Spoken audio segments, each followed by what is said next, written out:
Hola, ¿qué tal? Mi nombre es Etelvina Robles Archundia, docente adscrita a la Facultad de Derecho de la Benemérita Universidad Autónoma de Puebla.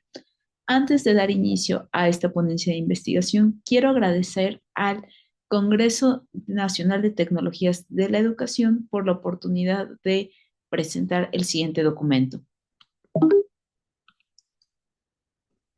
denominado Diseño Instruccional para la Enseñanza-Aprendizaje de la Asignatura de Amparo 1, bajo la modalidad a distancia y semiescolarizado, de acuerdo con el programa de estudios de la licenciatura en Derecho de la UAP. Ahora bien, el documento en cuestión tiene por objeto propiamente mostrar el proceso de producción de la asignatura de Amparo 1 de la licenciatura en Derecho de la UAP en el otoño de 2023, basándonos en la metodología del diseño instruccional, así como el uso de las tecnologías de la información y comunicación con los ambientes virtuales de aprendizaje Virtual Horizon de Moodle. Ahora bien, hay que tomar en cuenta que a través de los procesos de globalización y las tecnologías de la información se han incorporado a los ambientes virtuales de aprendizaje en los procesos e-learnings con el apoyo de los TICs a la docencia semiescolarizada o a distancia, donde en la primera se tiene un contacto esporádico con el alumno y en la segunda no se tiene contacto alguno, cuestiones que han permitido a diversas personas de diversos características, pues poder acceder a la educación de acuerdo con sus necesidades. En este sentido, entonces, los ambientes virtuales de aprendizaje deben de considerarse como potencializadores siempre y cuando sí los contenidos, actividades y materiales han sido elaborados a través de una metodología que garantice la adquisición ordenada de este conocimiento.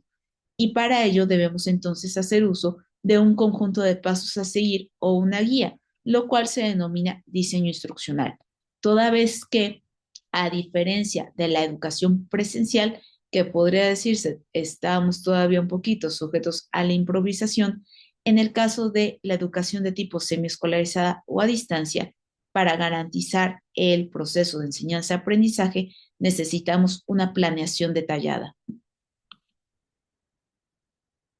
En este sentido, podemos observar, como mencionamos, que el diseño instruccional es un plano o una guía que permite la elaboración de contenidos educativos a distancia, su selección y organización. Para ello tenemos etapas que van del diagnóstico a la elaboración del objetivo en general, que esto corresponde al plan de estudios de la materia. Específicamente por lo que corresponde a la presente ponencia al documento, nos enfocamos específicamente en la selección y organización de contenido, el diseño de contenidos y aprendizajes, así como los materiales entregables que acrediten este conocimiento por parte del alumno con base a sus habilidades del pensamiento complejo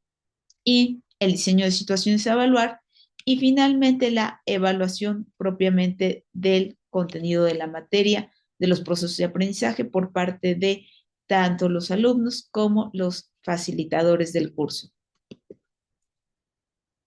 En segundo lugar, más allá del marco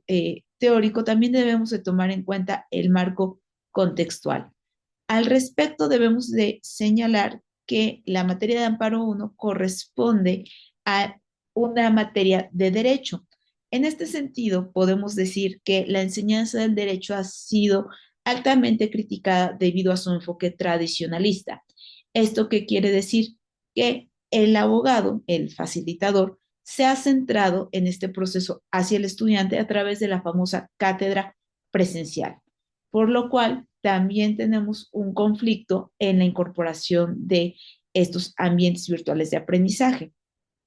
Además, se ha señalado que como tal, el derecho no ha tenido en su práctica una metodología de enseñanza, es decir, únicamente el docente acude y comparte sus experiencias en relación con los alumnos de la práctica profesional, por lo cual, con la incorporación de las tecnologías de la información y de los ambientes virtuales de aprendizaje, decíamos que no podemos dejar esto sujeto a la improvisación. De ahí la necesidad de incorporar lo que es el diseño instruccional.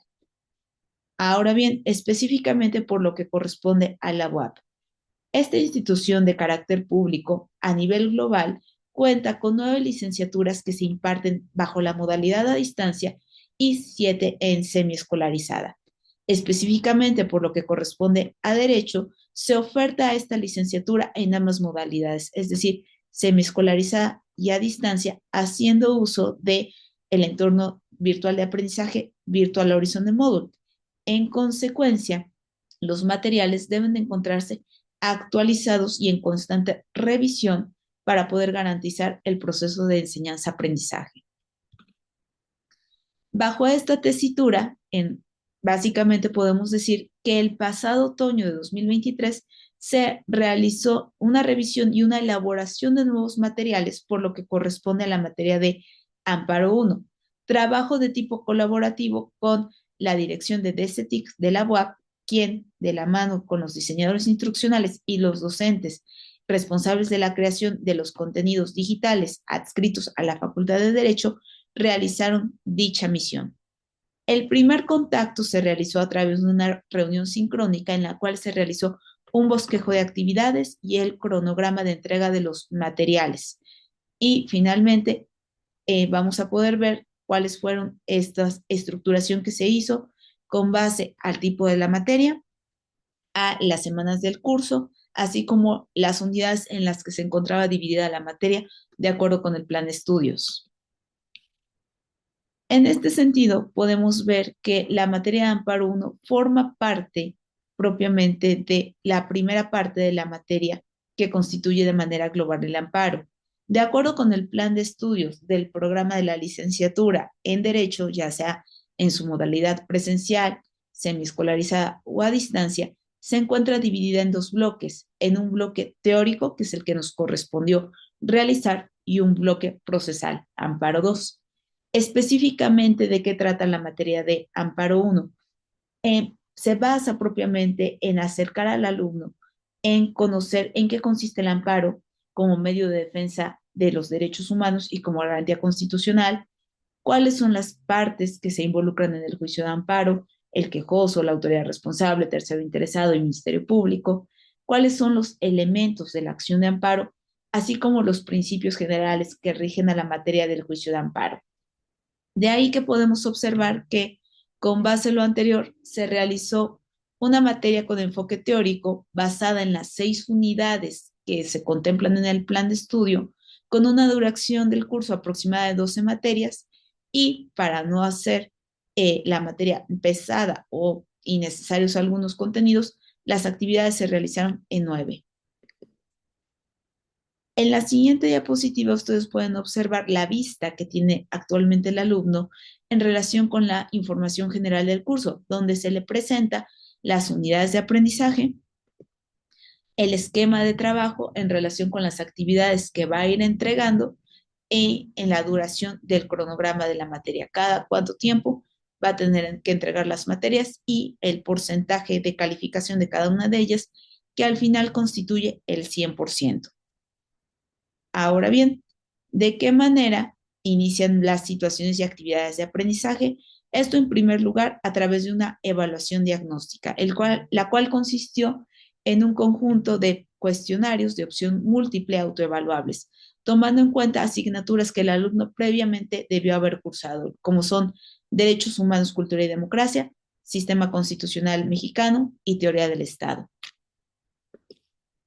A continuación pueden ver en la pantalla la vista virtual de Virtual Horizon que el estudiante va a interactuar a través de este cuestionario de opción múltiple, donde tenemos aquí después la posibilidad de retroalimentar al estudiante en relación con sus respuestas. Conviene precisar además que al ser una actividad diagnóstica no tiene un valor dentro del porcentaje final de la calificación.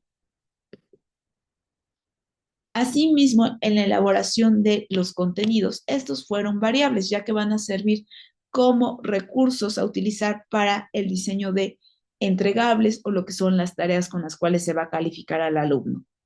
En primer lugar, pues se realizaron la búsqueda de textos breves pero concretos que sirvan al estudiante en su proceso de aprendizaje. Del mismo modo, el facilitador que propiamente elaboró lo que son diapositivas para facilitar la comprensión del tema. También se hizo uso de textos jurídicos como lo que es la ley de amparo o bien la Constitución mexicana, así como la búsqueda de material multimedia, videos o podcasts o páginas interactivas, y finalmente el uso de jurisprudencia consultable en el Semanario Judicial de la Federación. Todos ellos con los hipervínculos que permitan al estudiante acceder a los mismos. Aquí podemos ver un ejemplo de las diapositivas que se realizaron con un lenguaje sencillo. Ahora bien, las actividades. El alumno en la plataforma de Virtual Horizon va a poder apreciar lo que es el propósito de cada una de sus actividades, la actividad que tiene que realizar con las indicaciones proporcionadas de manera detallada, cuál es la evidencia de entrega que puede ser una línea de tiempo, un mapa mental, un mapa conceptual, un podcast, etcétera. La evaluación que básicamente para ello se le entrega al alumno previo una lista de cotejo donde puede revisar qué va a ser lo que el facilitador va a tomar en cuenta para asignarle una calificación. Los recursos básicos y complementarios que se mostraron anteriormente, y toda vez que no siempre es el mismo facilitador el que da el curso, se le da una serie de pautas para que pueda dar seguimiento al estudiante en relación con indicaciones y la revisión del material entregable. Aquí podemos observar ya en la vista de la plataforma cómo el alumno puede ver el propósito, la fecha límite de entrega y las indicaciones. Además, en las evidencias de aprendizaje y evaluación, lo que se tenía como objetivo era verificar la comprensión por parte del estudiante con base al uso de en sus habilidades de pensamiento complejo.